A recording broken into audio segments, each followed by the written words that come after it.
നമസ്കാരം. Lights camera action എന്ന നമ്മുടെ ചാനലിലേക്ക് ഒരിക്കൽ കൂടി സ്വാഗതം. ഞാൻ നിങ്ങളുടെ ശാന്തിവിള ദിനേശ്.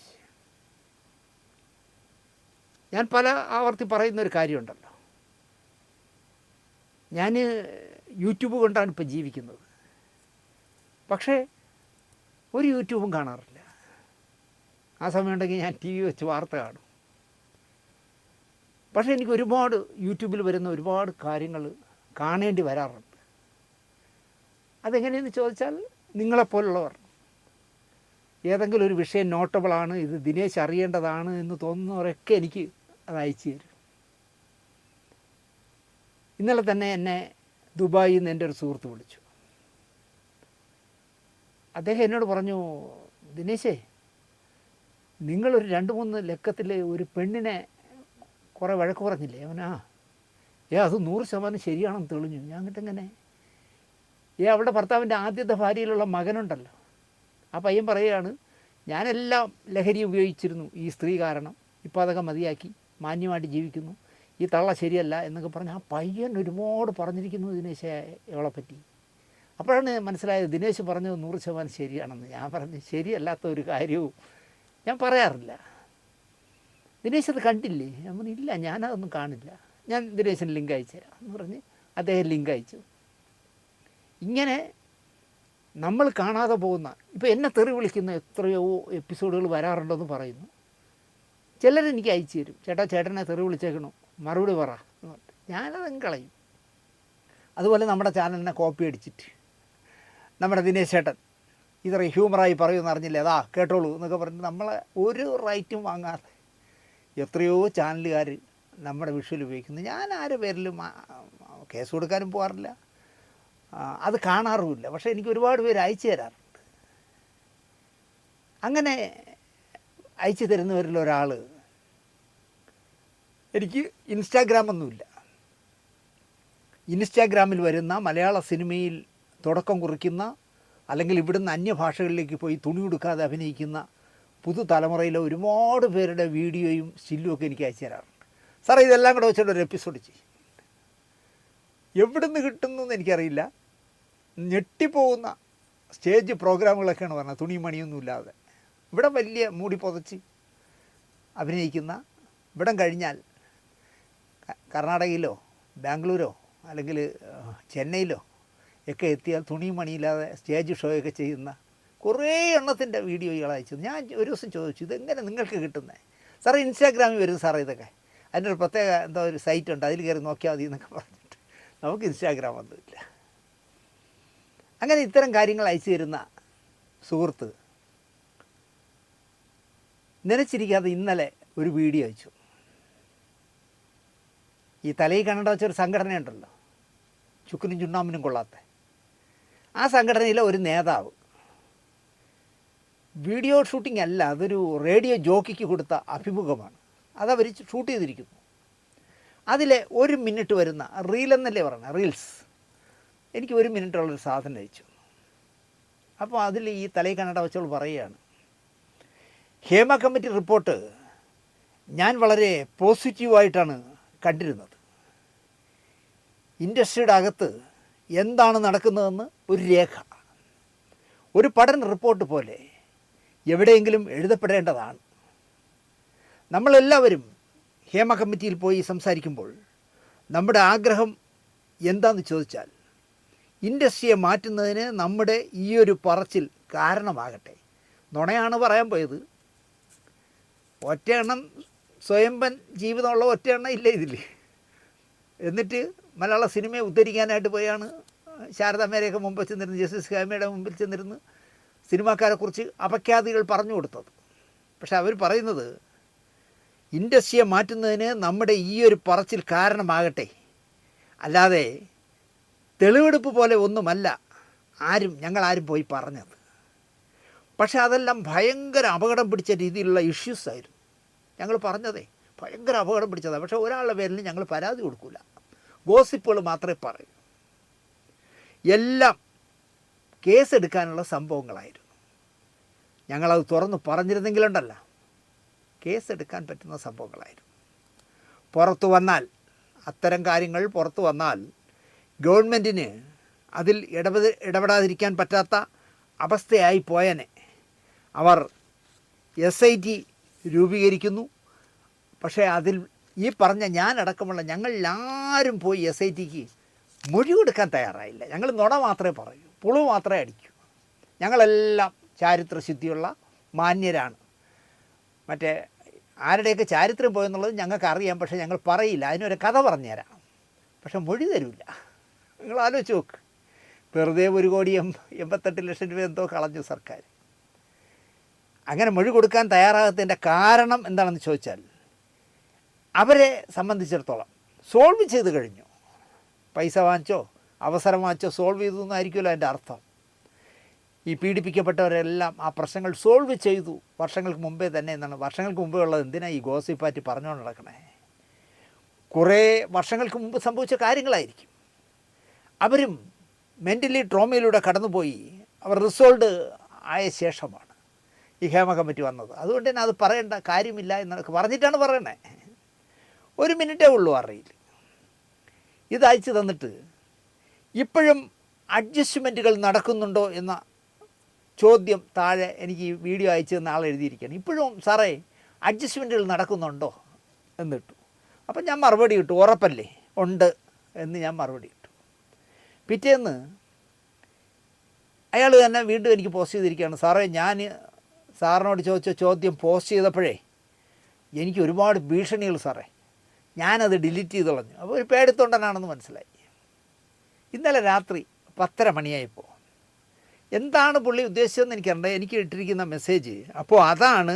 ഉച്ചയ്ക്ക് സോഷ്യൽ മീഡിയ കട്ടായിരുന്നു, അയാളുടെ ഫോണിൽ സോഷ്യൽ മീഡിയ കട്ടായിപ്പോയിക്കാണ്. ഞാൻ സാറിന് അയക്കുമായിരുന്ന ആപ്പ് ഇപ്പോഴാണ് റെഡിയായത്. ആരെങ്കിലും ചോദിച്ചാൽ ഞാൻ സാറിൻ്റെ പേര് പറയും.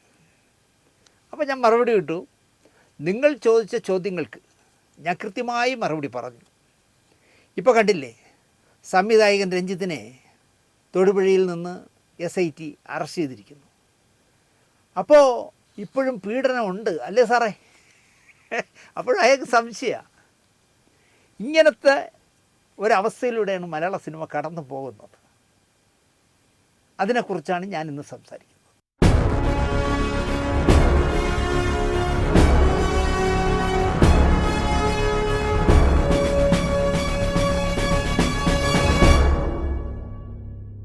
നമസ്കാരം.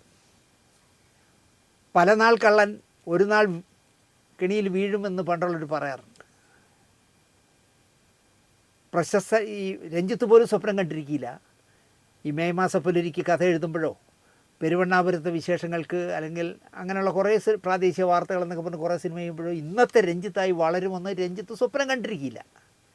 വളർന്നു. നമുക്ക് കുറേ നല്ല സിനിമകൾ അയാൾ എഴുതി തന്നു. അയാളിപ്പോൾ ലോ ആൻഡ് ഓർഡർ, നല്ല പേര്, സിനിമയുടെ പേര് ലോ ആൻഡ് ഓർഡർ എന്ന് പറഞ്ഞൊരു സിനിമ കൊച്ചിയിൽ ചിത്രീകരിച്ചു. ആ ചിത്രീകരിക്കുന്നതിനിടയിൽ അതിലഭിനയിക്കാൻ വന്ന അന്യഭാഷക്കാരിയായ ഒരു നടിയോട് അപമര്യാദയായി പെരുമാറി. ജനുവരിയിലാണേ. അപ്പോൾ ജനുവരിയിൽ കാരവാനകത്ത് വെച്ച് അപമര്യാദയായി പെരുമാറുകയോ മോശം വർത്തമാനങ്ങൾ, സെക്സി വർത്തമാനങ്ങൾ പറയുകയോ ചെയ്തിരുന്നുവെങ്കിൽ ഇപ്പോൾ എല്ലാ സിനിമാ സെറ്റിലും ഇൻറ്റേർണൽ കമ്മിറ്റി വേണം എന്നാണല്ലോ സർക്കാരിൻ്റെ നിയമം. ഇൻറ്റേർണൽ കമ്മിറ്റി ഈ രഞ്ജിത്തിൻ്റെ സിനിമയുടെ സെറ്റിൽ ഉണ്ടായിരുന്നു. ഉണ്ടെങ്കിൽ അവർ എന്ത് നിലപാടെടുത്തു? അവരെ ഈ നടി ഒരു വാക്കുപോലും അറിയിച്ചിട്ടില്ല. പിന്നെ എങ്ങനെ ഇൻറ്റേർണൽ കമ്മിറ്റി, ICC എങ്ങനെ നിലപാടെടുക്കും? ഷൂട്ടിംഗ് നടക്കുമ്പോൾ കാരവാനിലേക്ക് വിളിച്ച് കൂടുതൽ വലിയ റോൾ തരാം എന്ന ഓഫർ വച്ചു എന്നാണ് പരാതി പറയുന്നത്. അപ്പോൾ പീഡിപ്പിച്ചു എന്ന പരാതി ഉണ്ടോയെന്ന് ചോദിച്ചാൽ പീഡിപ്പിച്ചിട്ടില്ല, മാനസികമായി തകർത്ത് കളഞ്ഞു. അതാണ് പ്രശ്നം. ലൈംഗിക ചുവയുള്ള വർത്തമാനങ്ങളും അതുപോലുള്ള മോശമല്ലാത്ത എന്തൊക്കെയോ കാര്യങ്ങൾ കാരവാനകത്ത് വെച്ച് സംസാരിച്ചു എന്നാണ് അവർ പറയുന്നത്. ഒരു വേഷം അഭിനയിച്ചുകൊണ്ടിരിക്കുമ്പോൾ അതിനേക്കാൾ വലിയ വേഷം തരാം എന്നോട് സഹകരിച്ചാൽ എന്നെങ്ങനെ പറയും? ആ റോളിനെ വേണമെങ്കിൽ വലുതാക്കാമെന്നുള്ളതല്ലാതെ കൂടുതൽ വലിയ റോള് തരാം സഹകരിച്ചാൽ, ഗിവ് ആൻഡ് ടേക്ക്, കൊടുക്കൽ വാങ്ങലുകൾ വേണം എന്ന് പറയാൻ എങ്ങനെ സാധിക്കുമെന്ന് എനിക്കറിയില്ല. ബോബി കുര്യൻ എന്ന് പറയുന്ന നടനുണ്ട് അത്രയും മലയാള സിനിമയിൽ, എനിക്കറിയില്ല. പിന്നെ ഇപ്പോഴത്തെ ഏതോ ഒരു പുതിയ സഹസംവിധാനമാണ് ഇദ്ദേഹത്തിൻ്റെ കൂടെ ഉള്ളത്. ഇവരുമായിട്ട് രഞ്ജിത്തിന് അപകടം മണത്തപ്പോൾ മുങ്ങി. ആദ്യം കോട്ടയത്തേക്കും, കോട്ടയത്തു നിന്ന് പിന്നെ തൊടുപുഴയിലേക്കും, തൊടുപുഴയിൽ നിന്ന് ചിലപ്പോൾ അതിർത്തി കടന്ന് തമിഴ്നാട്ടിലേക്കും കടക്കാനായിരിക്കാം. അതിനേക്കാൾ നെടുമ്പാശ്ശേരിയിൽ നിന്നൊരു ഫ്ലൈറ്റ് പിടിച്ച് മദ്രാസിൽ പോയാൽ പോരായിരുന്നു, അല്ലെങ്കിൽ ഡൽഹിക്ക് പോയാൽ പോരായിരുന്നു. ഈ കാറിൽ തന്നെ യാത്ര ചെയ്യണമെന്ന് ഇത്ര വാശി എന്താ? എന്തായാലും പോലീസ് പിടിക്കുമ്പോൾ ഒരു സഹസംവിധായകനും ബോബി കുര്യൻ എന്ന നടനും കൂടി രഞ്ജിത്തിൻ്റെ കൂടെ ഉണ്ട്. ബോബി കുര്യൻ്റെതാണ് കാറെന്ന് പറയുന്നു. പാതിരാത്രി നൂറുകണക്കിന് ക്യാമറകൾക്ക് മുന്നിലൂടെ തൊടുപുഴ പോലീസ് സ്റ്റേഷനിൽ നിന്ന് നിസ്സംഗനായി നാണമൊട്ടുമില്ലാതെ ജീപ്പിൽ കയറിപ്പോകുന്ന രഞ്ജിത്തിനെ ഇന്ന് രാവിലെ ഞാൻ കണ്ടു. എനിക്ക് രാത്രി ഇരുന്ന് ഇയാളെ അവിടെ നിന്ന് ഇറക്കിക്കൊണ്ടുപോകണത് രാത്രി പാതിരാത്രിക്കാണ് കാണാനെങ്കിൽ എനിക്കിരിക്കാൻ താല്പര്യമില്ല. അതുകൊണ്ട് ഞാനങ്ങ് പോയി. രാവിലെ വാർത്ത വയ്ക്കുമ്പോൾ കാണുന്ന രംഗം അതാണ്. തൊടുപുഴ പോലീസ് സ്റ്റേഷനിൽ കുറേ യൂട്യൂബർമാരുടെയും പത്രക്കാരുടെയൊക്കെ ക്യാമറകൾ നിൽക്കുന്നു, ലൈവ് പറയുന്നു. അതിൻ്റെ മുന്നിലൂടെ ഒരു ക്രീം ഷർട്ടൊക്കെ ഇട്ട് അല്ലെങ്കിൽ ഒരു യെല്ലോ ഷർട്ടൊക്കെ ഇട്ട് തല ഉയർത്തിപ്പിടിച്ച് തന്നെ ആശാൻ പോകുന്നു. കാരണം ബലാത്സംഗം എൻ്റെ ഒരു, അല്ലെങ്കിൽ സ്ത്രീ പീഡനം എൻ്റെ ഒരു ജന്മ അവകാശമാണെന്നുള്ള രീതിയിൽ നടന്നു പോകണടാ, ഞാനിങ്ങനെയൊക്കെ പോകുള്ളൂ, തല ഉരിച്ച് പോകില്ല, മുഖം മറയ്ക്കില്ല എന്ന് പറഞ്ഞ് കയറി പോലീസിൻ്റെ ജീപ്പിൽ കയറി പോകുന്നു. നിങ്ങൾ ആലോചിച്ച് നോക്കൂ, മോഹൻലാലിനെ വെച്ച് എത്ര ഹിറ്റ് സിനിമകൾ, മമ്മൂട്ടിയെ വെച്ച് ഇപ്പോൾ വലിയേട്ടൻ്റെയൊക്കെ സ്ക്രിപ്റ്റ് നമുക്ക് മറക്കാം. പ്രാഞ്ചിയേട്ടൻ എന്ന് പറഞ്ഞ ഒരൊറ്റ സിനിമ പോലെ ഞാൻ എത്ര പ്രാവശ്യം കണ്ടിട്ടുണ്ടെന്ന് എനിക്ക് പോലും അറിയില്ല. പ്രാഞ്ചിയേട്ടൻ പോലെ, നന്ദനം പോലുള്ള സിനിമകൾ ചെയ്ത, പെരുവണ്ണാപുരത്തെ വിശേഷങ്ങൾ പോലെ, മായാമയൂരം പോലെ എനിക്കിഷ്ടപ്പെട്ട കുറേ സിനിമകളുണ്ട് രഞ്ജിത്തിൻ്റെ. ആ സിനിമകൾക്കൊക്കെ പേന ചലിപ്പിച്ച കലാകാരനെന്ന് പറയപ്പെടുന്ന ഒരു മനുഷ്യൻ ഈ അടുത്ത കാലത്ത് എന്തോ വലിച്ചു കീറി കുടലും കൂമ്പുമൊക്കെ എന്തോ ട്രാൻസ്പ്ലാന്റ് എന്തോ ചെയ്തു എന്ന് പറയുന്നു. 1.5 കോടിയോളം രൂപ മുടക്കി. വെള്ളമടിച്ചും പുകവലിച്ചും അതിനെല്ലാം തീർത്തു. ഇന്റേണലായിട്ട് ശ്രീനിവാസനെ പോലെ തന്നെ എല്ലാം തൊലച്ചു. അപ്പോൾ അതിൽ കരളോ കൂമ്പോ എന്തോ വെട്ടിയെടുത്ത് വേറെ ആരുടെ വച്ചു പിടിപ്പിച്ചു എന്ന് പറയുന്നു. എന്നിട്ട് പോലും RMS പോലെ ഇയാൾ പ്രവർത്തിക്കുന്നു. RMS എന്ന് പറഞ്ഞാൽ അറിയാമല്ലോ, റെസ്റ്റ്ലെസ് മെയിൽ സർവീസ് ആണല്ലോ. ഒരിക്കലും അവധിയില്ലല്ലോ RMSന്. വരുന്ന ട്രെയിനുകളിലെല്ലാം ഈ ബാഗ് കയറ്റി വിടുകയും ബാഗ് ഇറക്കുകയൊക്കെ വേണമല്ലോ. അപ്പോൾ RMSനെ പോലെ എന്തിനാണ് ഈ പ്രായത്തിൽ, ഏറ്റവും ചുരുങ്ങിയതായ ഒരു 60 വയസ്സ് വരാം, ഈ 60 വയസ്സിനിടയിൽ എന്തെല്ലാം ഗുണ്ടാമണ്ടികൾ അയാൾ കാണിക്കുന്നു എന്ന് ആലോചിച്ച്. കേരളത്തിലെ ജനത്തിനെ മുഴുവൻ വെറുപ്പിച്ചു. അത് പട്ടി വരയ്ക്കും പോലെ എന്താന്നൊക്കെ പറഞ്ഞ് ചലച്ചിത്ര അക്കാദമിയുടെ ഫിലിം ഫെസ്റ്റിവൽ നടക്കുന്ന വേദിയിൽ പട്ടിയെ ഉപമിച്ചുകൊണ്ട് എന്തൊക്കെയോ പറഞ്ഞു. ഓരിയിടുന്നവരെ പോലെ, പട്ടിയെ പോലെ ഓരിയിട്ടാലൊന്നും ഞാൻ വഹിക്കില്ല, കൂവി തെളിഞ്ഞവനാണ്ടാ ഞാൻ കോളേജിൽ പഠിക്കുമ്പോൾ SFIയുടെ തേങ്ങ ആയിരുന്നടാ, മാങ്ങ ആയിരുന്നടാ എന്നൊക്കെ പറഞ്ഞ് ഭയങ്കര പ്രശ്നങ്ങളുണ്ടാക്കിയില്ല പുള്ളി.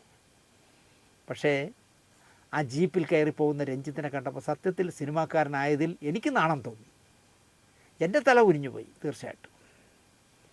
നേരം വെളുക്കുന്നത് വരെ, തൊടുപുഴയിൽ നിന്ന് പൊക്കി എറണാകുളത്ത് കൊണ്ടുവരുന്നതുവരെ, DCP ഒരു സ്ത്രീയാണ്, ജിജി എന്നോ എന്താ പറഞ്ഞൊരു സ്ത്രീയാണ്. അവരുടെ മുന്നിലൊക്കെ തല താഴ്ത്തി ഇരിക്കുക എന്ന് പറഞ്ഞാലേ, ഒരു പോലീസ് ഉദ്യോഗസ്ഥൻ പറയാണ്, പ്രശ്നമൊന്നുമില്ല, അദ്ദേഹം നന്നായി സഹകരിക്കുന്നുണ്ട്, ഒന്നും തുറന്നു പറയുന്നില്ല. എന്താണ് അതിൻ്റെ അർത്ഥമെന്ന് എനിക്കറിയില്ല. അദ്ദേഹം നന്നായിട്ട് സഹകരിക്കുന്നുണ്ട്, പക്ഷെ ഒന്നും തുറന്നു പറയുന്നില്ല. അപ്പം പിന്നെ സഹകരിക്കുന്നില്ല എന്നല്ലേ പറയട്ടെ.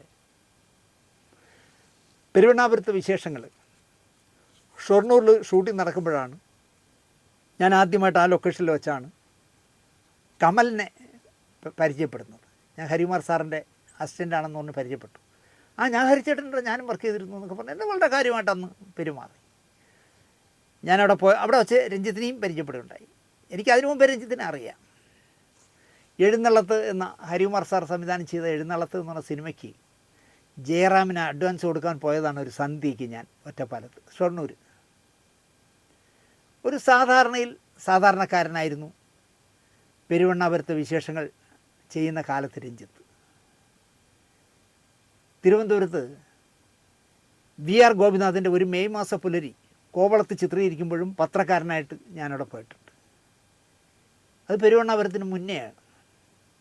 അലക്സ് കടവിൽ എന്നാൽ രഞ്ജിത്ത് അടക്കമുള്ളവരുമായി സ്കൂൾ ഓഫ് ഡ്രാമയിൽ പഠിച്ചിറങ്ങിയ എന്നോട് വളരെ അടുപ്പം പുലർത്തിയിരുന്ന അലക്സ് കടവിൽ പ്രൊഡ്യൂസ് ചെയ്യുന്ന സിനിമയായിരുന്നു മെയ് മാസം പുലരി.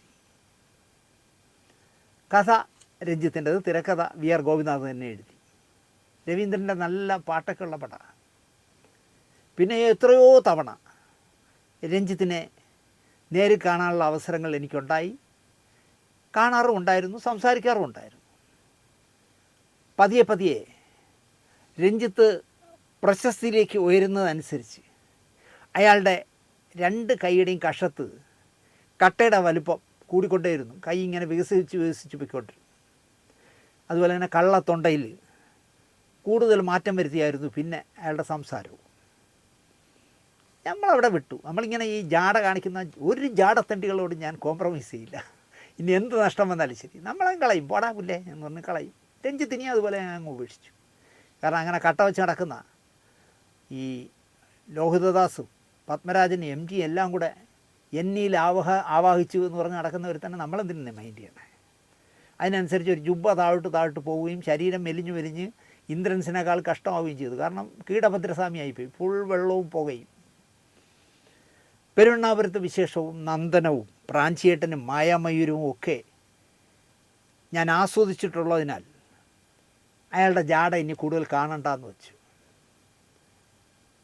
നിങ്ങൾക്കറിയാമായിരിക്കുമല്ലോ, ഒരു ചട്ടമ്പി മാക്ട ഫെഡറേഷൻ എന്ന് പറഞ്ഞ് ഒരു ട്രേഡ് യൂണിയൻ ഉണ്ടാക്കിയിട്ട് ആ ഓലപ്പാമ്പിനെ കാണിച്ചു.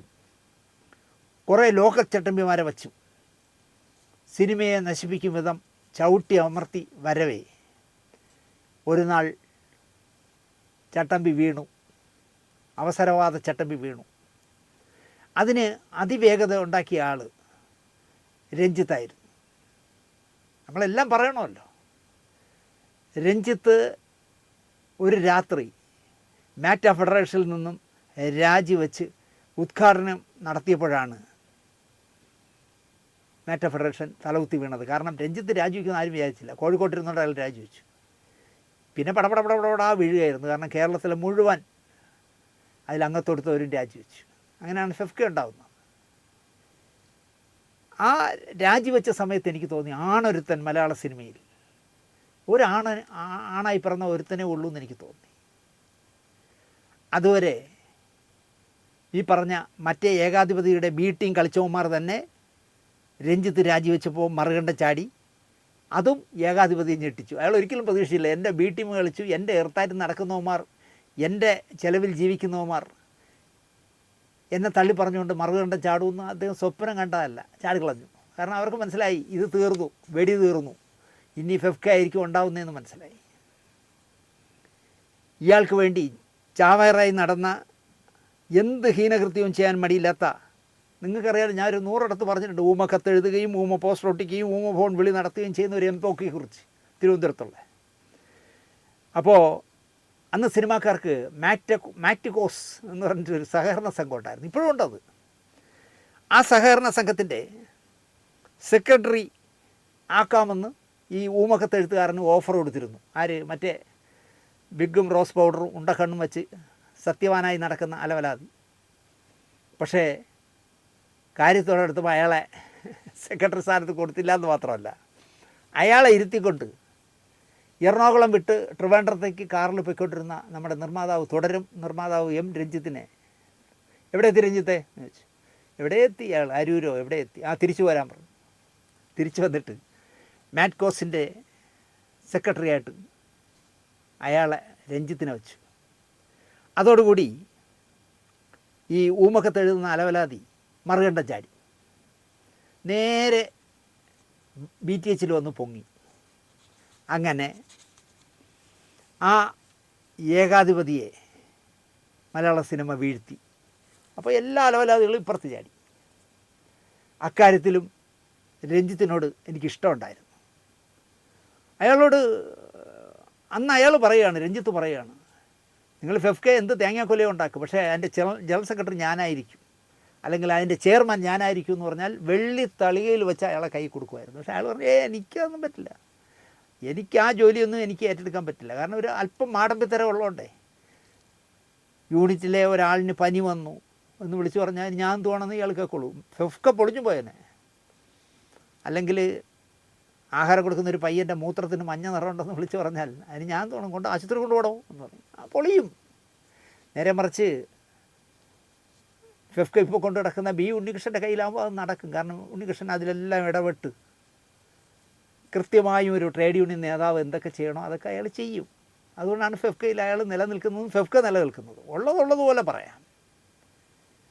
അപ്പോൾ എനിക്ക് അതിലും രഞ്ജിത്തിനോട് ബഹുമാനം തോന്നി. കാരണം അയാൾക്ക് അധികാരത്തോട് ഭ്രമമുണ്ടായിരുന്നെങ്കിൽ കൂളായിട്ട് ഇപ്പോൾ സി പി എമ്മിൽ ഇരിക്കുന്ന ഉണ്ണികൃഷ്ണൻ ഇരിക്കുന്ന പോസ്റ്റിൽ അയാൾ പുല്ലുപോലെ അയാൾക്ക് കയറിയിരിക്കുമായിരുന്നു. പക്ഷേ അയാൾ പറഞ്ഞാൽ അതിനൊന്നും ഞാനില്ല. ഇയാളൊരു പെണ്ണുപിടിയം മാത്രമല്ല എന്ന് എനിക്ക് പലപ്പോഴും തോന്നിയിട്ടുണ്ട്. ഒരു ചെറ്റ പെണ്ണുപിടിയനാണ് എന്നുള്ളതിന് ഒരിക്കലും ഞാൻ സാക്ഷിയായിരുന്നു. ഫിലിം ഫെസ്റ്റിവലിൻ്റെ ഒരു എഡിഷൻ ട്രിവാൻഡ്രത്ത് നടക്കുകയാണ്. വർഷം എനിക്ക് ഓർമ്മയില്ല. വീട്ടിൽ പോയി പേഴ്സണൽ ഡയറി എടുത്ത് വായിച്ച് നോക്കിയാൽ, മറിച്ച് നോക്കിയാൽ കണ്ടുപിടിക്കാൻ പറ്റും. ഫെഫ്ക ഉണ്ടായിട്ടില്ല അന്ന്. മാറ്റ ശക്തമായി നിൽക്കുന്ന സമയമാണ്. അപ്പോൾ ഫിലിം ഫെസ്റ്റിവലിൻ്റെ ഒരു ദിവസം മാറ്റ നടത്തുന്ന ഡിന്നർ ഉണ്ടാവും. ആ വർഷത്തെ ഡിന്നറിൻ്റെ ചുമതല എനിക്കായിരുന്നു. അവിടെ വെച്ചാണ് ഈ ഊമക്കത്ത് എഴുതുന്നവൻ 4 കതറിട്ട 4 കൂതറോളിൽ വിളിച്ചുകൊണ്ട് വെള്ളം അടിക്കാൻ വന്നപ്പോൾ ഞാൻ കയറ്റിയില്ല. അതിനാണല്ലോ അയാൾ എൻ്റെ സിന്ധുവിനെതിരെയൊക്കെ ഊമക്കത്ത് എഴുതിയത്. അപ്പോൾ മാറ്റയുടെ ചുമതലക്കാരനായി ഞാനാണ് ആ ഡിന്നർ നടത്തുന്നത്. വലിയ സ്റ്റാർ ഹോട്ടലിലാണ്. ഭംഗിയായി വെള്ളം അടിക്കാനും ശാപ്പാടടിക്കാനുമുള്ള സംവിധാനം ഉണ്ടാക്കിയിട്ടുണ്ട്. പാർട്ടി നടന്ന ഹോട്ടലിൻ്റെ കോറിഡോറിൽ കുശലം പറഞ്ഞും പൊട്ടിച്ചിരിച്ചും കണ്ട സിനിമകളെക്കുറിച്ച് വിലയിരുത്തിയും മലയാള സിനിമ നിറഞ്ഞു നിൽക്കുകയാണ് ആ ഹോട്ടലിലെ ഓരോ കോറിഡോറിലും. അത്രയും ആൾക്കാരുണ്ട്. അവിടേക്ക് സ്വപ്ന സുന്ദരിയെപ്പോലെ ഒരു മാദക തിടമ്പ് നടന്നു വരികയാണ് അങ്ങ് ദൂരെയെന്ന്. രാത്രിയാണെങ്കിലും നമുക്ക് കാണാം, നടന്നു വരികയാണ്. ബിയർ അടിച്ചിട്ടുണ്ടോ ഹോട്ട് അടിച്ചിട്ടുണ്ടോ പെണ്ണും പിള്ളായതുകൊണ്ട് ഞങ്ങൾക്ക് സ്വാതന്ത്ര്യമില്ലേ വെള്ളം അടിക്കാമെന്ന് ചോദിച്ചാൽ ഉത്തരവില്ല. എന്തോ അടിച്ചിട്ടുണ്ടെന്നുള്ള ഒരു ഉറപ്പാണ്. എന്താണെന്ന് എനിക്കറിയില്ല. നന്നായി സാരി ധരിച്ചിട്ടുള്ളതിനാൽ സൗന്ദര്യം കുറേ കൂടി വഴിഞ്ഞൊഴുകുന്ന പോലെ എനിക്ക് തോന്നി. അവർ തിരക്കി വരുന്നത് ഈ മഹാനെ തേടിയാണ് എന്ന് വ്യക്തം. ചിലപ്പോൾ വെള്ളമടി നടക്കുന്നിടത്ത് വെച്ചോ ആഹാരം കഴിക്കുന്നിടത്തോ വെച്ച് ഡീല് പറഞ്ഞുറപ്പിച്ചതാകണം ഡിന്നർ നടക്കുമ്പോൾ. നമുക്ക് ഡിന്നർ കഴിയട്ടെ, നമുക്കൊന്നിച്ച് ഇന്നത്തെ രാത്രി എന്ന് പറഞ്ഞു കാണും. സമ്മതം പറയാൻ വിട്ടു. ഫെസ്റ്റിവലിൽ ഈ പറഞ്ഞ കന്നി മാളികപ്പുറത്തിൻ്റെ അല്ലെങ്കിൽ ഈ ഭവതിയുടെ ആദ്യത്തെ എൻട്രിയാണ്. അവരൊരു സിനിമ ചെയ്തു. ആ സിനിമയും കൊണ്ടാണ് വന്നേക്കുന്നത്. ഇട്ടുമൂടാൻ പണമുള്ള ഭർത്താവാണത്രേ അവരുടേത്. അദ്ദേഹം അങ്ങ് ശിവസേനയുടെ നാട്ടിൽ കാശുണ്ടാക്കുന്ന തിരക്കിലാണ്. ആ കാശിൽ കഥ എഴുതി തിരക്കഥ എഴുതി ഒരു പടം പിടിച്ചു. അതിന് ഫെസ്റ്റിവലിൽ ആരെയൊക്കെയാണോ പിടിക്കേണ്ടത് അവരെ കൃത്യമായ രീതിയിൽ പിടിച്ച് ഇടം നേടി. അങ്ങനെ ആയിരിക്കണം ആ പടം കയറിയത്. അല്ലാതെ കയറാൻ യാതൊരു വഴിയില്ല. അത്ര ഉദാത്തമായ സിനിമയൊന്നുമല്ല. മലയാള സിനിമയെ ഉദ്ധരിക്കാൻ ഇറങ്ങിയിരിക്കുകയാണ് ഭവതി. ദൂരേന്ന് ആ ഭവതി വരുന്നത് കണ്ടപ്പോൾ ഫിറ്റായി നിൽക്കുന്ന ഭവാൻ ഒന്ന് ഇളകി. അയാൾ പറഞ്ഞ ഡയലോഗ്, എനിക്ക് ഇന്നത്തേക്കുള്ള ഭക്ഷണം അതാ വരുന്നു. പരസ്യമായിട്ടാണ് അയാൾ പറഞ്ഞത്. ദോ വരുന്നു ഇന്ന് എനിക്ക് രാത്രിക്കുള്ള ഭക്ഷണം. വാസ്തവത്തിൽ എനിക്ക് ആ സമയത്ത് അതിൻ്റെ അർത്ഥം പിടികിട്ടിയില്ല. പിടികിട്ടിയ അയാളുടെ എർത്തുകൾ എപ്പോഴും ഒരു 10 എർത്തുകളെ കൊണ്ടു നടക്കും. കുറേ തടിയന്മാരെ, ബുദ്ധിജീവികൾ, ബുൾഗാനും തേങ്ങയൊക്കെ വെച്ചവന്മാർ, താടിയും ഒക്കെ ആയിട്ട് കുളിക്കാത്ത മുടിയും വളർത്തി അവന്മാരെല്ലാം കൂടെ ആർത്ത് ചിരിച്ചു. ഓ, ഞങ്ങളുടെ ഗുരുനാഥൻ്റെ ഒരു ഭാഗ്യം, എന്തോ വരണം. ഇനി ആ മുറിയിൽ എന്തൊക്കെ അരങ്ങേറും എന്നോർത്താകണം യൗമാരുടെ അട്ടഹാസം. സകലകലാ വല്ലഭ അടുത്തെത്തിയതും ആക്രാന്തത്തോടെ ഒരൊറ്റ പിടി പിടിച്ചു നമ്മുടെ സംവിധായകൻ. അരക്കെട്ടിൽ പിടിച്ചിട്ട് ഒന്നാസ്വദിച്ച് കറക്കി ഭവതിയെ. അവളാണെങ്കിൽ ആവേശഭരിതമായി. അവൾക്ക് ഒരു നാണവുമില്ല. ആവേശഭരിതമായി അവൾ ചിരിച്ചു. ഒരു കൊലച്ചിരി എന്നാണ് എനിക്ക് തോന്നിയത്. ഇന്ന് അവനെ കൊല്ലും എന്നെനിക്ക് തോന്നി അവളെ ചിരി കണ്ടപ്പോൾ. ഞാനടക്കമുള്ളവരുടെ മുന്നിൽ വെച്ച് അയാൾ അവൾക്ക് ഒരു 1.5 കിസ് കൊടുത്തു. എന്നിട്ട് വാരി ചുറ്റി മുറിയിലേക്ക് നടന്നു. മുറിയിലേക്ക് നടക്കുമ്പോഴൊക്കെ അയാളൊരു മോഹൻലാൽ ശൈലിയിൽ, അയാളുടെ പടത്തിലൊക്കെ മോഹൻലാൽ ചെയ്തിരുന്ന പോലത്തെ ആക്ഷനൊക്കെയാണ് അയാൾ കാണിച്ചിരുന്നത്. മുറിക്കകത്തേക്ക് കയറിയിട്ട് ഇയാൾ പുറത്തേക്ക് തല നീട്ടി നാക്കുകൊണ്ട് ഒരു ആക്ഷനും കൈകൊണ്ട് ഒരു അടയാളവും കാണിച്ചു. അതും മോഹൻലാൽ ഏതൊക്കെ സിനിമകളിൽ കാണിച്ചതാണ്. എന്തൊരു നാണം കെട്ടവെന്ന് ആലോചിച്ച് നോക്കൂ. വാതിൽ ശക്തമായ ശബ്ദത്തോടെ അടഞ്ഞു. കൂടെയുള്ള എർത്തുകൾ കൊതിയുറിഞ്ചി അവിടെ കാവൽ നിൽക്കുന്നത് പോലെ എനിക്ക് തോന്നി. വല്ലതും മിച്ചം എച്ചിൽ കിട്ടിയാൽ നുണയാം എന്ന കണക്കാണ് അവന്മാരുടെ നിൽപ്പ്. ഞാൻ തിരിഞ്ഞു നടന്നു. ഇവനാണോ കലാകാരൻ എന്ന് ഞാൻ ആലോചിച്ചു. അന്ന് ഞാൻ ഉറപ്പിച്ചു ഇയാൾ ഒരു വ്യഭിചാര കാമപ്രാന്തനാണെന്ന്. അതിന് പ്രോത്സാഹനം നൽകുന്ന ഒരു കൂട്ടം ഷണ്ടന്മാരുമായാണ് ഇയാളുടെ നടത്തം. പല നാൾ കള്ളൻ ഒരു നാൾ വീഴും എന്നത് പ്രകൃതിയുടെ നിയമമാണ്.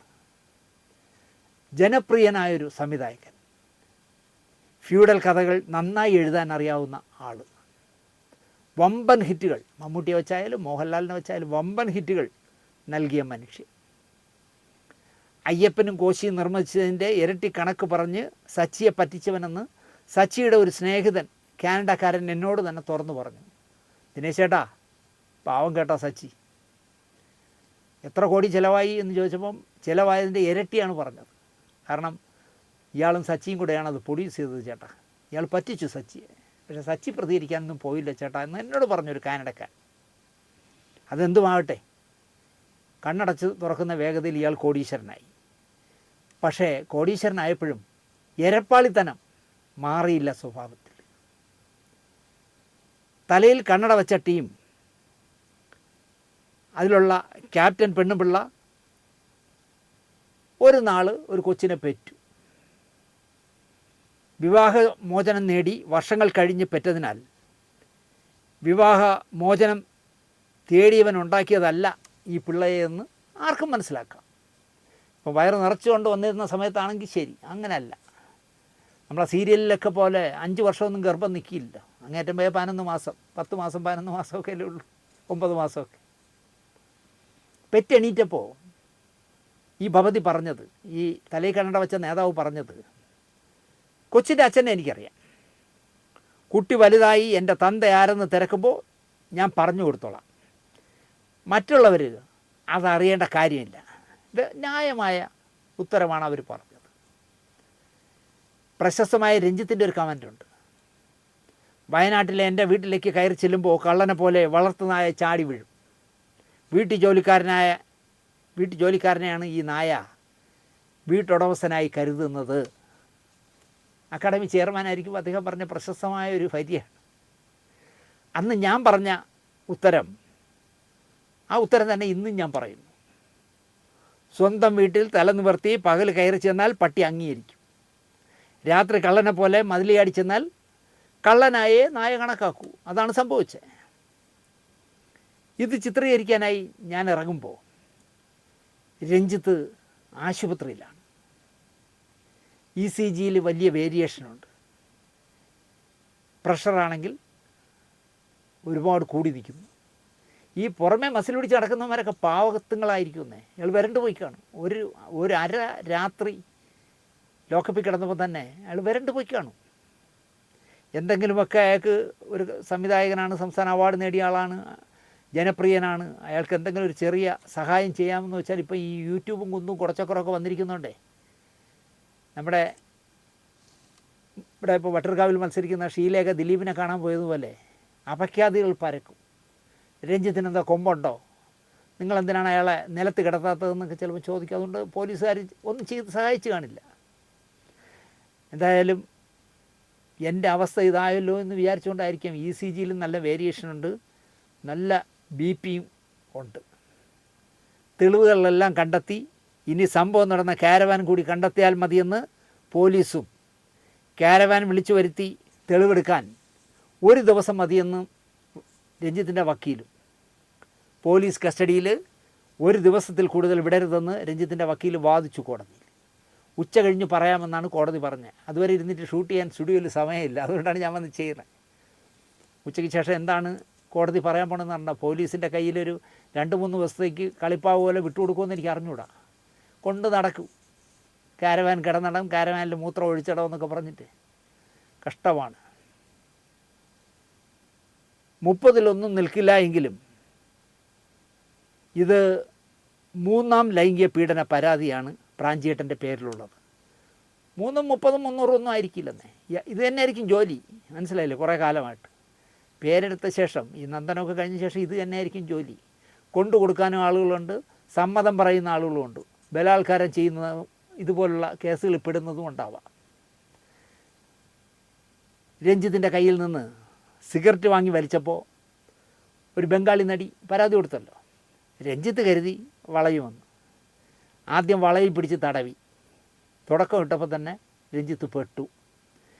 പിന്നെ അവർക്ക് കേസിൻ്റെ പിന്നാലെ നടക്കാനും താല്പര്യമില്ല, അതുകൊണ്ട് ആ കേസ് അങ്ങനെ ഇങ്ങനെ അങ്ങ് പോയി. പിന്നെ ഒരു പയ്യനോടുള്ള കേസാണ്. ഫങ്ഷൻ ചെയ്തു തുടങ്ങാത്ത ഒരു കാലത്ത് ആ ഹോട്ടലിൽ ഊടുവഴിയിലൂടെ ഞാൻ കയറി എന്ന് പറഞ്ഞിടത്ത് കേസ് പൊളിഞ്ഞു. ആ പയ്യൻ പറഞ്ഞത് കുഴപ്പമായിപ്പോയി, കാരണം ആ ഹോട്ടൽ അപ്പോൾ ഓപ്പൺ ആയിട്ടില്ല.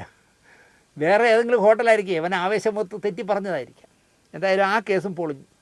അപ്പോൾ രഞ്ജിത്തിന് തോന്നിക്കാണും വളയിൽ തടവിയ കേസും ഈ പയ്യൻ്റെ കേസും ഒക്കെ പുല്ലുപോലെ ഞാനതിൽ നിന്ന് ഊരിയതുപോലെ ഏവള പീഡിപ്പിച്ചാലും നമുക്ക് ഊരാൻ പറ്റും, ലുപ്പ് ഹോളുകൾ നമുക്ക് കിട്ടും, അത് വെച്ച് കളിക്കാമെന്ന് വിചാരിച്ചു കാണും. അങ്ങനെയാണ് ഇപ്പോൾ കെണിയിലായെന്ന് തോന്നുന്നു. പൊന്തിപ്പഴിച്ചാൽ 3-ലെന്നാണ് പ്രമാണം. പറഞ്ഞത് ശരിയാണെന്ന് ഇപ്പോൾ തോന്നുന്നു. 3ാമത്തെ കേസിൽ രഞ്ജിത്ത് ചട്ടിയിലായി. വെള്ളമടിച്ച് കരളും കൂമ്പും ഒക്കെ പോയതാണ്. പുതിയ എന്തോ കരൾ 1/2 കോടി മുടക്കി റീപ്ലാന്റ് ചെയ്തു എന്നും പറയുന്നു. ഇതൊന്നും എനിക്കറിയില്ല. അങ്ങനെ ജീവിതത്തിലേക്ക് ശക്തനായി തിരിച്ചു വരുമ്പോൾ ഇയാൾ എന്തിനാണ് ഇത്തരം തല്ലുകൊള്ളിത്തരങ്ങൾക്ക് പോയത് എന്നാണ് എനിക്ക് മനസ്സിലാവാത്തത്. വിനാശകാലേ വിപരീത ബുദ്ധി എന്നേ പറയാനുള്ളൂ. ഒരു സിനിമ എടുക്കുന്നതിനിടയിലൊക്കെ ആ സിനിമയെക്കുറിച്ച് എങ്ങനെ ഈ ഷോട്ട് വയ്ക്കാം, ഇതെങ്ങനെയായിരിക്കണം ഈ സീൻ പ്ലാൻ ചെയ്യേണ്ടത് എന്നൊക്കെ ചിന്തിക്കുന്നതിന് പകരം ഇന്ന് രാത്രി എവളെ കിട്ടുമെന്ന് ആലോചിക്കുന്നവനെ എങ്ങനെ സംവിധായകനെന്ന് പറയും. മനസ്സ് മുഴുവൻ അതാണ്. ഒരുപാട് പേരുണ്ട് അങ്ങനത്തെ, ഒരുപാട് പേര്. ഇപ്പം മരിച്ചു പോയതുകൊണ്ട് ഞാൻ കൂടുതൽ പറയുന്നില്ല. ഞാൻ ശിഷ്യനായി പോയ ചില കോണയന്മാർ ചെയ്തിട്ടുള്ള വേലകൾ കേൾക്കണം. എന്തെല്ലാം കുഴപ്പങ്ങളെന്നറിയും. ഞാൻ വർക്ക് ചെയ്തൊരു പടത്തിൽ ഞാൻ മുമ്പ് പറഞ്ഞിട്ടുണ്ടെന്ന് തോന്നുന്നു, ഞാനൊരു ഹോട്ടലിലും ഈ സിനിമാക്കാരെ കൂടെ താമസിക്കില്ല, എൻ്റെ ക്രൂവിൻ്റെ കൂടെ താമസിക്കില്ല. കാഴ്ചകൾ കാണാനും കേസുകൾക്ക് പോകാനും മനസ്സിനെ വേദനിപ്പിക്കാനും തയ്യാറില്ലാത്തതുകൊണ്ടാണ് ഞാൻ ഒറ്റയ്ക്ക് പോയി എവിടെയെങ്കിലും മാറി താമസിക്കുന്നത്. അപ്പോൾ അങ്ങനെ ഞാൻ മാറി താമസിക്കുന്ന ഒരു സിനിമ, എൻ്റെ കൂടെ ആ സിനിമയുടെ പ്രൊഡ്യൂസറും ദിനേശ് അവിടെയാണ് താമസിക്കുന്നത്, ഞാനും അവിടെ താമസിക്കുന്നു എന്ന് പറഞ്ഞ് ഞങ്ങൾ 2 പേരും കൂടി 2 മുറിയെടുത്ത് ഒരു ഹോട്ടലിൽ താമസിക്കുകയാണ്. അതേപോലെയുള്ളൊരു മുന്തിയ ഹോട്ടലിലാണ് ബാക്കി ക്രൂ എല്ലാം താമസിക്കുന്നത്. ആദ്യത്തെ ഷെഡ്യൂൾ കഴിഞ്ഞു. 2ാം ഷെഡ്യൂൾ സമയത്ത് ആ സിനിമയിൽ ജോലിക്കാരിയായി അഭിനയിക്കാനും അവരുടെ മകളെ, ക്യൂട്ടായ ഒരു കുട്ടിയുണ്ടായിരുന്നു, ഇപ്പോൾ വലിയ നായികയൊക്കെയായി, അവളെ അതിലെ ഒരു കഥാപാത്രത്തിൻ്റെ മകളായിട്ട് അഭിനയിക്കാൻ അമ്മയും മോളും കൂടെ വന്നു.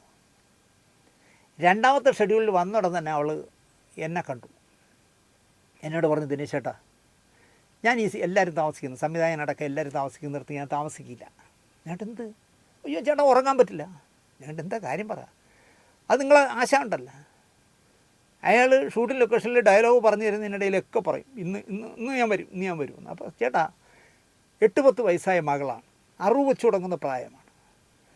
ഞാനൊരു വിശാല ഹൃദയമായി ജീവിക്കുന്നോളൂ ഒന്നുമല്ല, സത്യവതിയുമല്ല. പക്ഷേ മകളും ഞാനും കൂടെ ഒരു റൂമിൽ താമസിക്കുമ്പോൾ എങ്ങനെ ചേട്ടാ? ഞാനത് പറഞ്ഞിട്ട് അയാൾക്ക് മനസ്സിലാവുന്നില്ല. ഇയാൾ ലൊക്കേഷനിൽ ഇങ്ങനെ പറഞ്ഞുകൊണ്ടിരിക്കും. അപ്പോൾ ഇവരെന്ത് ചെയ്യുന്നറിയോ? റൂമിൽ വന്നാൽ ഉടനെ തന്നെ ഫോണങ്ങ് ഓഫ് ചെയ്യും. എന്നിട്ട് ഹോട്ടലിലെ റിസീവർ എടുത്ത് താഴെ വയ്ക്കും. ഈ വൃത്തികെട്ടവൻ റിസപ്ഷനിൽ വിളിച്ച് ചോദിക്കും, ഇന്ന നടിയുടെ റൂമിലെ ഫോൺ നേരെ ഇരിക്കുന്നില്ല കേട്ടോ, അതൊന്ന് നേരെ വയ്ക്കൂ. അപ്പോൾ ആ ഹോട്ടലിൻ്റെ റിസപ്ഷനിലിരിക്കുന്നവർക്ക് മനസ്സിലാവും ഇയാളൊരു പെണ്ണുപിടിയനാണ്, രാത്രി പെണ്ണ് പിടിക്കാൻ വേണ്ടി വിളിച്ചപ്പോൾ അവൾ ഫോൺ എടുക്കാത്തതിനാണ് ഇയാൾ ഇത് പറയുന്നതെന്ന് എല്ലാവർക്കും മനസ്സിലാവും. ഇയാൾക്ക് മാത്രമേ മനസ്സിലാവാതെ ഉള്ളൂ. അപ്പോൾ ഹോട്ടലിലൊരു റൂം പോയി ഈ നടിയുടെ റൂം മുട്ടും. അവൾ അകത്ത് നിന്നുകൊണ്ട് ആരെന്നൊക്കെ നോക്കിയിട്ട് തുറക്കുമ്പോൾ എന്തേ, അല്ല ഫോൺ നേരെ ഇരിക്കുന്നില്ല എന്ന് തോന്നുന്നു, പരാതി വന്നിരിക്കുന്നു, നിങ്ങളെ വിളിച്ചിട്ട് കിട്ടുന്നില്ല എന്ന്. അതെടുത്ത് നേരെ വയ്ക്കും. നേരം വെളുക്കുന്നവരെ അതിങ്ങനെ വെളിയിൽ കിടക്കേ ഉള്ളൂ എന്ന് കൗണ്ടറിൽ പറഞ്ഞിരിക്കുന്നു പറഞ്ഞാൽ അവൾ അവിടെ തന്നെ ഫോൺ ഇട്ടു. അങ്ങനെ ആ ഷെഡ്യൂൾ തീർന്നു. അവൾ ഒറ്റയ്ക്ക് വന്നിരുന്നെങ്കിൽ എന്തിനും തയ്യാറായിരുന്നു. രണ്ടാമത്തെ ഷെഡ്യൂളിന് വന്നിട്ട് പറയാണ്, എനിക്ക് ചേട്ടൻ താമസിക്കുന്ന റൂമിൽ ചേട്ടൻ്റെ റൂമിനടുത്ത് എനിക്ക് റൂം തരണം. ഞാൻ ഈ വിവരം നിർമ്മാതാവിനോട് പറഞ്ഞു. അപ്പോൾ നിർമ്മാതാവിന് വെള്ളമടിയില്ല, സിഗരറ്റ് വലിയില്ല, നോൺ കഴിക്കില്ല, പെണ്ണുപിടിയില്ല, ഒന്നുമില്ല. വളരെ മാന്യനായ ആൾ. അതുകൊണ്ടാണ് അദ്ദേഹം എൻ്റെ കൂടെ കൂടിയത്. ഞാൻ അദ്ദേഹത്തിൻ്റെ കാര്യം പറഞ്ഞു, സാർ ഇങ്ങനെ ഒരു സംഭവമുണ്ട്, ഒരു കാര്യം ചെയ്തു ദിനേശ്, നിങ്ങൾ താമസിക്കുന്നത് 304, ഞാൻ താമസിക്കുന്നത് 306, ആ 305 എന്നുള്ള റൂം അവർക്ക് കൊടുക്കാൻ പറയും. അപ്പോൾ 306, 305, 304 നടുക്കളായതുകൊണ്ട് അപ്പുറം ഇപ്പുറം 2 സിംഹങ്ങളാണ്, നിർമ്മാതാവും ഞാനും. ഒന്നും സംഭവിക്കില്ലെന്നറിയാം.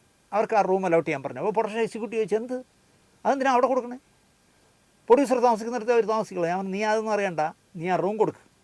കഴിഞ്ഞ ഷെഡ്യൂളിൽ അവരോട് കാണിച്ച കുഴപ്പങ്ങൾ ഒരുപാട് കാര്യങ്ങൾ എന്നോട് പറഞ്ഞു കേട്ടോ, നീയൊക്കെ ഇതൊക്കെ അന്വേഷിക്കണ്ടേ എന്ന് പറഞ്ഞാൽ അവനെ ഞാൻ എടുത്തങ്ങ് വരട്ടി. അങ്ങനെ ആ പടം തീരുന്നവരെ അവർ സ്വസ്ഥമായി അവരും കുട്ടിയും താമസിച്ചു. രസം എന്താണെന്ന് ചോദിച്ചാൽ, ഈ ഓരോ റൂമിൻ്റെയും ബാൽക്കണിയിൽ ചുവരിങ്ങനെ ചരിച്ച് കെട്ടിയിട്ടുണ്ട്. അപ്പോൾ അവരവിടെ വന്ന് ഷൂട്ടിംഗ് കഴിഞ്ഞ് വന്ന് കുളിച്ച് റെഡിയായി ഭക്ഷണമൊക്കെ കഴിച്ച് കഴിഞ്ഞാൽ ഇവർ ഈ കോറിഡോറിലേക്ക് വരും. കാരണം ആ പട്ടണം മുഴുവൻ കാണാം അവിടെ നിന്നാൽ. അത് നോക്കിക്കൊണ്ട് നിൽക്കും. ഒരു ദിവസം യാദൃശ്യമായിട്ട് ഞാൻ എന്തിനോ അതുപോലെ നോക്കാൻ അവിടെ ഇറങ്ങിയപ്പോൾ ഇവരപ്പുറത്ത് നിൽക്കുക. വേറെ വല്ലവനാണെങ്കിൽ ഇവിടുന്ന് കാലെടുത്ത് ഇപ്പുറത്തിട്ടാൽ അവിടെ കയറി പോവാം, ഫ്രണ്ട് തുറക്കണ്ട, ഇതിലേ കൂടെ കയറാം. മനസ്സിലായില്ലേ? ഇങ്ങനെയൊക്കെ ഉള്ള സിറ്റുവേഷനിലുള്ളിടത്ത് ഈ പെണ്ണുപിടിയന്മാർ ഇതും ചെയ്യും, ഇതിൻ്റെ അപ്പുറവും ചെയ്യും. അക്കാഡമി ചെയർമാനായിരുന്നപ്പോൾ ഞാൻ നേരത്തെ പറഞ്ഞല്ലോ, ഫെസ്റ്റിവലിൽ സമാപന ദിവസം അപ്രതീക്ഷിതമായ അതിഥിയെ കൊണ്ടുവന്ന് കയ്യടി വാങ്ങിയ കക്ഷിയാണ് ഈ സംവിധായകൻ. അത് മറക്കാറായിട്ടില്ല നമ്മൾ. എടാ പഹയാ, നീ എന്നെ കടത്തി വെട്ടിയോ എന്ന ചിന്തയിൽ നമ്മുടെ മുഖ്യമന്ത്രി അന്നൊരു ചിരി ചിരിച്ചു അതിഥിയെ കണ്ട്. അങ്ങനെ ഞെട്ടിപ്പോയി. സംവിധായകൻ അറിഞ്ഞില്ലല്ലോ, അല്ല ഈ മുഖ്യമന്ത്രി അറിഞ്ഞില്ലല്ലോ. ചലച്ചിത്ര അക്കാദമിയുടെ ചെയർമാൻ ഇന്ന് വൈകുന്നേരം സമാപന യോഗത്തിൽ ഒരു ഭയങ്കര ഞെട്ടിക്കും. അദ്ദേഹം ഒരു അതിജീവിതയുമായിട്ടാണല്ലോ വന്നത്. അത് കണ്ടപ്പോൾ അദ്ദേഹം ഞെട്ടിയാണ്, ഈ പഹയാ നീ എന്നെ കടത്തി വെട്ടിയോ എന്നുള്ള രീതിയിൽ അദ്ദേഹം ചിരിച്ചത്. ആ ഫിലിം ഫെസ്റ്റിവലിൻ്റെ ചടങ്ങ് തീരുന്നത് വരെ സജി ചെറിയാൻ വായടയ്ക്കാതെ ചിരിച്ചോണ്ടിരുന്നു. രഞ്ജിത്തിനെയും നോക്കും, അതിജീവിതയും നോക്കും, എന്നിട്ട് ഹാ ഹാ ഹാ ഹാ ഹാ ചിരിച്ചോണ്ടിരുന്നു. അതിജീവിത എന്ന ലേബലിനെ അന്ന് രഞ്ജിത്ത് എന്ന അക്കാഡമി ചെയർമാൻ നന്നായിട്ട് വിറ്റെടുത്തു. മണ്ടൻ മാധ്യമങ്ങൾ രഞ്ജിത്തിനെ വാനോളം പുകഴ്ത്തി. അതേ പത്രക്കാർ, ഈ പത്രക്കാരെ വിശ്വസിക്കരുതെന്ന് ഞാൻ പറഞ്ഞത് അതുകൊണ്ടാണ്, അതേ പത്രക്കാർ ഇന്നലെ പാതിരാ നേരത്തും രഞ്ജിത്തിനെ കൊത്തിപ്പറിക്കാനായിട്ട് തൊടുപുഴ പോലീസ് സ്റ്റേഷൻ്റെ മുന്നിൽ ക്യാമറയും തോളത്ത് തൂക്കി കുത്തിയിരുന്നു. ഇത്രയേ ഉള്ളൂ രഞ്ജിത്തെ യവന്മാർ നിങ്ങളോടൊക്കെ കാണിക്കുന്ന സ്നേഹത്തിൻ്റെ ആഴം. 7 മാന്യന്മാരോട് ഗൂഢാലോചന നടത്തി എന്ന കേസിലാണ് നടൻ ദിലീപിനെ ഫിഫ്കയും അമ്മയും അമ്മയുടെ നായർ പ്രൊഡ്യൂസേഴ്സ് അസോസിയേഷനും ഒക്കെ മത്സരിച്ച് പുറത്താക്കിയത്. എന്തേ ഇത്രയും സമയമായിട്ടും ഫിഫ്കയും അമ്മയും നിർമ്മാണ സംഘടനയും ഒന്നും ഒരക്ഷരം മിണ്ടുന്നില്ല? ഇതിലെല്ലാം മെമ്പറാണ് രഞ്ജിത്ത്. പുറത്താക്ക് മനുഷ്യരെ ഇയാളെ എന്നാണ് എനിക്ക് പറയാനുള്ളത്. എന്നിട്ട് ജയിലിൽ ചെന്ന് രഹസ്യമായിട്ട് ഐക്യദാർഢ്യം പ്രഖ്യാപിക്കുക. ദിലീപിനെ പരസ്യമായി ഫെഫ്കയിൽ നിന്നും പുറത്താക്കിയിട്ട് ഡയറക്ടേഴ്സ് യൂണിയനിൽ നിന്നും പുറത്താക്കി. അയാൾ പെണ്ണുപിടിയനായതുകൊണ്ടല്ല, മറ്റേ എന്താ മോശപ്പെട്ട ദൃശ്യങ്ങൾ ചിത്രീകരിക്കാൻ ഒരു സാധാരണ മനുഷ്യൻ ചെയ്യാൻ പാടില്ലാത്ത പണിയാണ് ചെയ്തത്, അതുകൊണ്ട് ഞങ്ങൾ പുറത്താക്കി. എന്നിട്ട് യവന്മാർ, ഈ പുറത്താക്കിയവന്മാർ രഹസ്യമായിട്ട് ദിലീപ് കിടന്ന ജയിലിൽ ചെന്ന് ഐക്യദാർഢ്യം പ്രഖ്യാപിച്ചു ദിലീപിന്. ദിലീപ് ഒരു മണ്ടനായിരിക്കും അയാൾ വിശ്വസിച്ചു. മറ്റേ ചേട്ടൻ വന്നല്ല, ഈ ചേട്ടൻ വന്നല്ല, ആ സാറ് വന്നല്ല. എടാ നിന്നെ പുറത്താക്കിയവന്മാരാണ് ഈ വന്ന് ഐക്യദാർഢ്യം പ്രഖ്യാപിക്കുന്നത്. ഞാൻ ചോദിക്കുന്നത്, തലയിൽ കണ്ണട വെച്ച കൂട്ടം അവിടെ, വായിൽ ടേപ്പൊട്ടിച്ച് വായിൽ അകുന്നിൽ അപ്പനെ പോലെ ഉറങ്ങുകയാണോ? വിളിക്ക്, ഉണ്ണികൃഷ്ണനെയൊക്കെ വിളിച്ചോലെ, സിവിമലനെയൊക്കെ വിളിച്ചോലെ വിളിക്ക് ഊളയെന്ന് ആ യുവനടിക്ക്. എന്നിട്ട് പിന്തുണ പ്രഖ്യാപിക്ക് തലയിൽ കണ്ണട വെച്ചവർ. നമ്മുടെ നേതാവിൻ്റെ പരസ്യ കാമുകനായതിനാൽ കമാന്ന് ഈ തലയിൽ കണ്ണട വെച്ച സംഘടന മിണ്ടില്ല. അതാണ് പ്രശ്നം. നമ്മുടെ നേതാവിൻ്റെ കാമുകനല്ലേ. അമ്മ ഭരിക്കുന്നവർ ഇപ്പോൾ തരുണീമണികളാണല്ലോ. പണ്ടുള്ളവർ പറയും 4 മല ചേരും, 4 പെണ്ണുങ്ങൾ ചേരില്ല. പെണ്ണുങ്ങളെന്നല്ല പറയണം, ഞാൻ അങ്ങനെ പറയുകയാണ്. എന്താ ഈ അമ്മ ഭരിക്കുന്നവർ മിണ്ടാത്ത? എൻ്റെ അറിവിൽ അമ്മയിലും നിർമ്മാണ സംഘടനയിലും രഞ്ജിത്ത് അംഗമാണ്. പുറത്താക്കണ്ടേ? എന്നിട്ട് ഐക്യം പ്രഖ്യാപിക്കും. ഉടനെ ഒരു സദാചാര പാലകൻ ഇറങ്ങും, ഇന്നോ നാളെ ഇറങ്ങും. സ്ത്രീ പീഡനത്തിനെതിരെ സംസ്ഥാനത്തെ ഒരു ചുവപ്പ് നേതാവിനെ വരെ കാര്യസാധ്യത്തിനായി പനിനീർ തേൻ നുകരാൻ അവസരമുണ്ടാക്കി കൊടുത്ത മഹാനാണ്. വിഗും റോസ് പൗഡറും കണ്ണുരുട്ടിയും കാണിച്ച് ഇന്നോ നാളെ ഇറങ്ങും രഞ്ജിത്തിനെതിരെ. കാരണം രഞ്ജിത്താണല്ലോ മറ്റേ സംഘടന പൊളിച്ച് കൈ കൊടുത്തത്. അതുകൊണ്ട് ഇന്നോ നാളെയോ ഇറങ്ങും രഞ്ജിത്തിനെതിരെ. രഞ്ജിത്തിനെ കൊല വിളിച്ചുകൊണ്ട് സ്ത്രീകൾക്ക് ഇവിടെ ജീവിക്കാൻ നിവൃത്തിയില്ല എന്നൊക്കെ പറഞ്ഞിട്ട്. ഞാൻ വ്യക്തമായി പറയുകയാണ്, ഒരു മാന്യനായ കമ്മ്യൂണിസ്റ്റുകാരനെ, കമ്മ്യൂണിസ്റ്റ് നേതാവിനെ കാര്യസാധ്യത്തിന് വേണ്ടി കാര്യമൊക്കെ സാധിച്ചു. പിറ്റേ തവണ 5 വർഷം സർക്കാരിൻ്റെ ബോർഡ് വെച്ച് വിലസാൻ പറ്റി. അതിനുവേണ്ടി പനിനീരിൽ തേൻമുഖി കാര്യം സാധിച്ചു എന്നാണ് 100% വിശ്വസ്തമായ കേന്ദ്രത്തിൽ നിന്ന് എനിക്ക് കിട്ടിയത്. ചാരിത്ര പ്രസംഗമേ നടത്തും. 2 ദിവസത്തിനുള്ളിൽ രഞ്ജിത്തിനെതിരെ വരും, ചാവേറുകളെ കൊണ്ട് തെറിയും വിളിപ്പിക്കും. നമുക്ക് കാണാം. 2 ആൺപിള്ളേർ തലപ്പൊക്കം വച്ചു. ജാമ്യം കിട്ടിയിട്ട് എങ്ങനെയാവും ഈ പ്രാഞ്ചി വീട്ടിൽ കയറി ചെല്ലുന്നത്? എനിക്ക് ചിന്തിക്കാനാവുന്നില്ല. ഇതേ സ്ഥാനത്ത് ഞാനായിരുന്നെങ്കിൽ എന്ത് ചെയ്യുമെന്ന് ആലോചിക്കായിരുന്നു. എങ്ങനെ കയറി ചെല്ലും? അപ്പോഴും ഒരു സംശയം. 150 പേർ ജോലി ചെയ്യുന്ന സെറ്റാണ്, ഷൂട്ടിംഗ് സെറ്റ്. അതിൻ്റെ നെടുന്തുണായ സംവിധായകൻ അയാളുടെ കാരവാനിലേക്ക് വിളിപ്പിച്ചപ്പോൾ ഒറ്റയ്ക്കാണോ ഈ യുവനടി കയറി ചെന്നത്? ഒറ്റയ്ക്കായിരുന്നോ ഈ കാമദേവൻ കാരവാനിലിരുന്നത്? കാരവാനിൽ ഒരാൾ വാതിൽ തുറക്കാനും അടയ്ക്കാനും AC ഇടാനും കൂട്ടാനും കുറയ്ക്കാനും ഒക്കെ ആയിട്ടുണ്ടാവും. ഞാൻ കുറച്ച് ദിവസം ഇപ്പോൾ 2 പടത്തിൽ അഭിനയിക്കാൻ പോയതുകൊണ്ടാണ് എനിക്കറിയാവുന്നുള്ള കാരവാനെ പറ്റി. നടി ചെല്ലുമ്പോൾ അപ്പോൾ അയാൾ ഈ ഡോറിൻ്റെ ഫ്രണ്ടിലില്ലേ? വാതിൽ കുറ്റിയിട്ട് പൂട്ടാറില്ല, പുറത്ത് പൂട്ടാറുമില്ല. അപ്പോൾ സ്ഥലകാല ബോധം മറന്ന് ഈ പറയുന്ന സംവിധായകൻ പെരുമാറുമോ? സജഷൻ പറയുന്നതിനപ്പുറം ഒന്നും നടക്കാൻ സാഹചര്യം അനുവദിക്കുന്നില്ല. കേസ് ബലക്കാൻ അപമര്യാദയായി എന്നുകൂടി എഴുതി ചേർത്തതാവില്ലേ ഒരു ഗുമ്മിന് എന്നാണ് എനിക്ക് ചോദിക്കാനുള്ളത്. ആകപ്പാടെ അയാൾ സജഷൻ പറഞ്ഞാണ്. ചിലപ്പോൾ വിട്ടുവീഴ്ച മനോഭാവമൊക്കെ കാണിച്ചാൽ വരുംകാല മലയാള സിനിമയിലെ നായികയാവാം എന്നൊക്കെ പറഞ്ഞു കാണും. അതിനപ്പുറമൊക്കെ അയാൾ പറയുമെന്ന് എനിക്ക് തോന്നില്ല. വയസ്സായാലും അണ്ണാൻ മരം കയറ്റം നിർത്താറില്ല എന്നെനിക്കറിയാം. എങ്കിലും ചോദിക്കുന്നു, കരളും കൂമ്പും ഒക്കെ റീപ്ലാന്റ് ചെയ്ത് അതൊക്കെ ഒന്ന് പൊടിച്ചു വരുന്നതിന് മുമ്പ് ഇങ്ങനെയൊക്കെ ചാടി പുറപ്പെടാനാകുമോ? സ്ത്രീത്വത്തെ അപമാനിച്ചിരിക്കാം ഉറപ്പ്.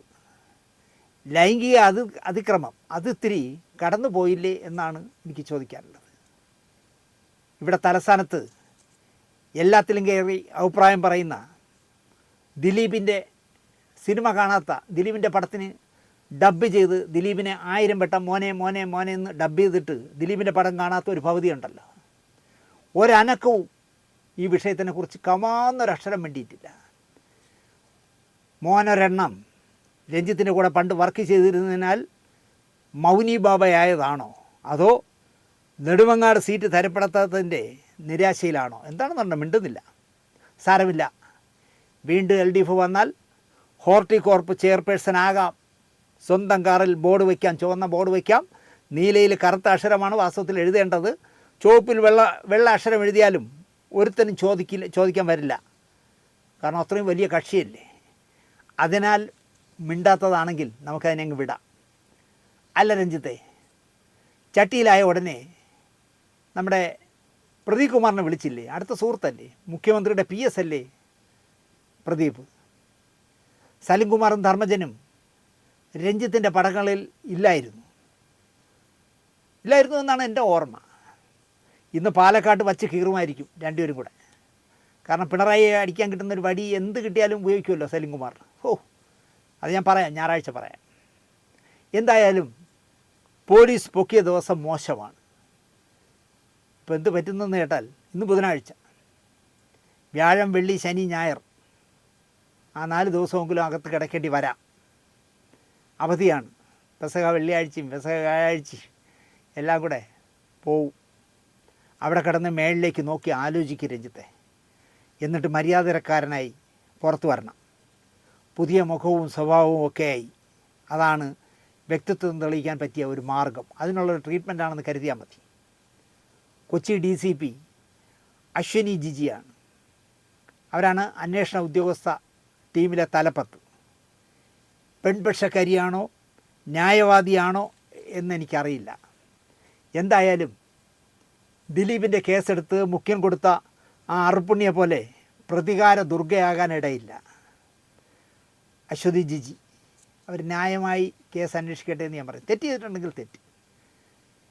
പക്ഷേ രഞ്ജിത്തിനെ പൂട്ടിയത് കളി അറിയാം എനിക്ക് എന്ന് അവർ തെളിയിച്ചതായി എന്ന് ഞാൻ പറയും. മുങ്ങാനും മുൻ ജാമ്യമെടുക്കാനും ഇട നൽകാതെ ഒരു ഫോൺ കോൾ പോലും അവരെ തേടി ചെല്ലുന്നതിന് മുന്നേ തന്നെ പൂട്ടി. പറയാൻ വിട്ടു, രഞ്ജിത്ത് ചെയ്യുന്ന പുതിയ പടത്തിൻ്റെ പേര് ഞാൻ നേരത്തെ പറഞ്ഞു എന്ന് തോന്നുന്നു. ലോ ആൻഡ് ഓർഡർ എന്നാണ് പടത്തിൻ്റെ പേര്. ഫസ്റ്റ് പേരാണ്. ഈ പടത്തിൻ്റെ കാര്യം പോക്കാണ് രഞ്ജിത്തെ. കാരണം മലയാളി അങ്ങനെയാണ്. മലയാളി എത്ര പോക്കിരിയായാലും ശരി, മറ്റൊരുത്തൻ്റെ ഒരു പെണ്ണ് കേസ് വന്നാൽ അവനെ തള്ളിക്കളയും. അതിവിടെ എത്ര പേരെ വേണമെങ്കിലും പറയാം. അവൻ പെണ്ണുപിടിയനായിരിക്കും. പക്ഷേ വേറൊരാൾ ഒരു പെണ്ണിനെ പിടിച്ചു എന്നറിഞ്ഞാൽ, അല്ലെങ്കിൽ പെണ്ണിനോട് മോശമായി പെരുമാറി എന്നറിഞ്ഞാൽ വർഗശത്രുവായിട്ട് പ്രഖ്യാപിക്കും. അപ്പോൾ രഞ്ജിത്തിൻ്റെ ലോ ആൻഡ് ഓർഡർ ഗോവിന്ദ ആകും എന്ന് മാത്രം പറഞ്ഞുകൊണ്ട് ഇനിയെങ്കിലും നാണവും മാനവുമായിട്ട് ജീവിക്കാൻ നോക്ക്. സിനിമാക്കാർക്ക് മൊത്തം സമൂഹത്തിന് നാണക്കേട് വരുത്താതെ അന്തസ്സായി ജീവിക്കാൻ നോക്ക്. ഇനിയുള്ള കുറച്ച് കാലമല്ലേ കാണൂ. ആ കാലം മാന്യമായി ജീവിക്കാൻ നോക്ക് രഞ്ജിത്തെ എന്ന് മാത്രം പറഞ്ഞുകൊണ്ട്, നിങ്ങൾ ഇന്നലെ പോലീസുകാരുടെ മുന്നിലൂടെ ജീപ്പിൽ കയറാൻ തലയുയർത്തി പോയെങ്കിലും മലയാള സിനിമ മൊത്തം തല താഴ്ത്തിയാണ് നിന്നത് രഞ്ജിത്തെ. നിങ്ങളൊരാൾ നിമിത്തം വളരെ മോശമായിപ്പോയി എന്ന് മാത്രം പറഞ്ഞുകൊണ്ട് ഈ എപ്പിസോഡ് ഇവിടെ അവസാനിപ്പിക്കുന്നു. നന്ദി, നമസ്കാരം.